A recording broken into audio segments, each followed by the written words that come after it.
Welcome back. This is episode 6 in my video series where I compare the 14th edition of the TDMM with the 13th edition. In the first 5 episodes, I looked at the core chapters, but beginning this week, I'll start with the non-core chapters, beginning with Chapter 12, Outside Plant, Chapter 13, AudioVisual Systems, and Chapter 14, Building Automation Systems. As usual, I'll only talk about what I feel to be significant changes, even though there are a lot of minor ones. So let's get started.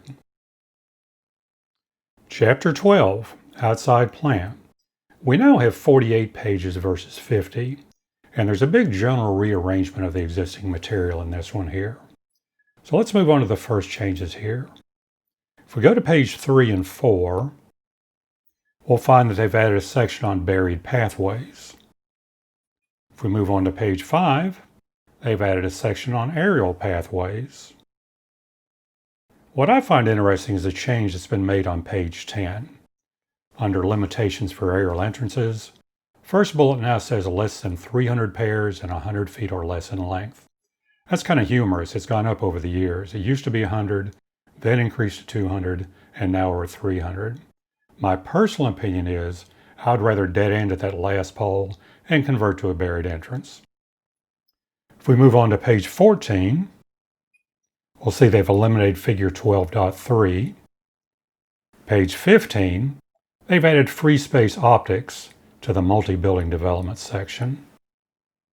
Page 18, they've added major science and industry research facilities to the dual entrances section.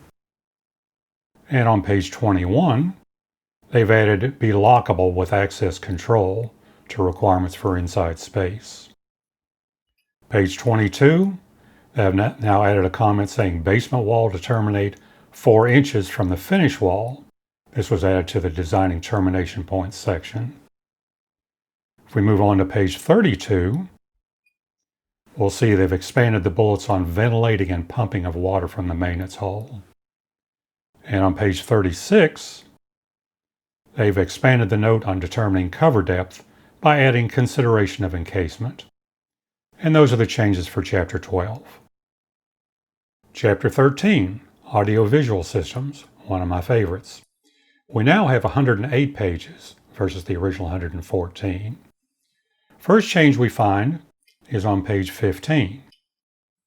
They've changed the NTSC, dropping the North America designation, and adding that most countries are switching to newer standards. They also changed the PAL, adding that most countries are switching to a newer standard. And they changed CCAM, adding that most countries are switching to newer DVT standards.